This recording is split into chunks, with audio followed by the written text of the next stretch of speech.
Hey guys, it's Ben the Coin Geek at Old Pueblo Coin. Thanks for joining me today. And just a quick reminder that the Tucson Coin Show is coming up in January, and pretty excited to have Stax Bowers be our sponsor along with the Coin Geek channel. Some local sponsors, including Aho Bikes and Frontier Insurance. And away we go here talking about the PCGS members only show that I just attended in Las Vegas. And this is what you would call a boutique show. This show is not like many shows. It's very different than a lot of shows because the main catch for a lot of the people who attend there is the fact that you can drop off coins on Tuesday or Wednesday for PCGS and then pick them up on Thursday or Friday or Saturday. And so it has its own separate draw, but at the same time, you have a room of about 40 tables, so a smaller room, but it's full of dealers. It's a pretty broad variety of dealers, actually. You do have dealers that are dealing with raw world coins. Well, I saw some of that there. And then you have a number of the auction community and high-end coin collecting community. Legend is there. They're presenting an auction. You have great collections there setting up and showing off some of the stuff that's coming up, including a Carson City Mint bag, which I think is a pretty awesome item that they have up there. And let's see, there's Witter Coin and Northern Nevada Coin, and there's a number of other people there that you'll see at a lot of the bigger shows. And so it was a very, very interesting show, but it's not the type of show that you normally go to when you think of a big coin show. It just has a very different vibe, a very different feel. I'm going to compare it to Costco a little bit. So to get in the show, you have to be a member of PCGS. Now, I don't know all of their different membership levels, but what I will say is if you're a member at Costco, you may know how this works.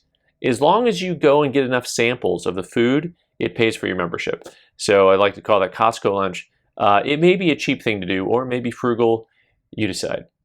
So at this show, they actually have breakfast and lunch and an afternoon snack that rolls out that if you're there and attending, you can go to. It's not just for the dealers. It's for anyone who is in attendance. One of the things that I found interesting about the show, I did the show last year, same show, the Vegas version. And I say that because they have it usually 2 or 3 times a year and in different locations. And last year and this year, I was surprised, well, yeah, I guess the word surprised, to see people who were like brand new collectors.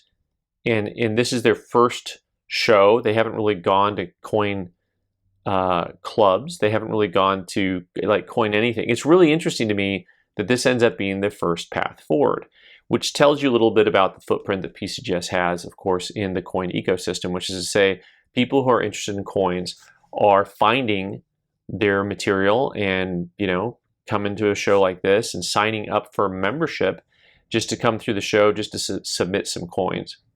So the show opens to the public on Wednesday. And it was very, very busy Wednesday morning. Everyone was in line to get their submissions in first. And that was like the big to-do on Wednesday.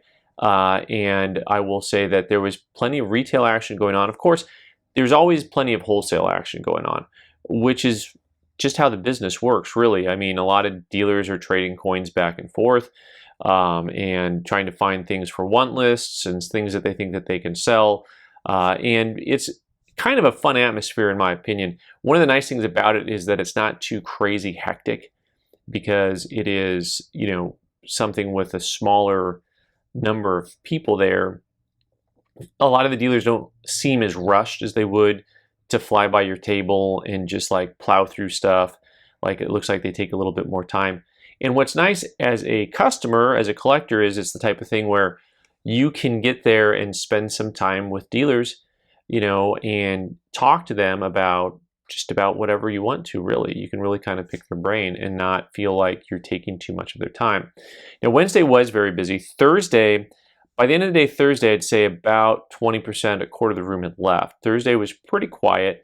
We had a little bit of a rush midday, but it was not very busy. Now, Friday, it was a ghost town a little bit. So Friday, I pretty much shut the place down with just a handful of guys, but the show went till 6. But really by noon, half the room was gone, and it was already a small room to start with. But bear in mind, and I understand this now more that I do more shows, sometimes it's really hard to book travel. and get it to line up with what works for you. So sometimes people are already leaving early anyways. So if you're going to attend this show, I'd recommend, if you have things to submit, of course, getting there early is probably a good idea, but also plan on staying a couple days. Take advantage of that second day, the second day where you can spend a little more time with dealers because the room's not quite as busy. If you're gonna come Friday only because that's when you can get into town, it's best to be there first thing, spend some time with dealers. It's pretty cool to see guys that have like 35, 40-year careers sitting there and talking to guys that are like brand new to coin collecting this year, and guys that have $1 million coins talking to a guy who's got an album of buffalo nickels that he inherited that are just nickedated and stuff. And so the dynamic is there.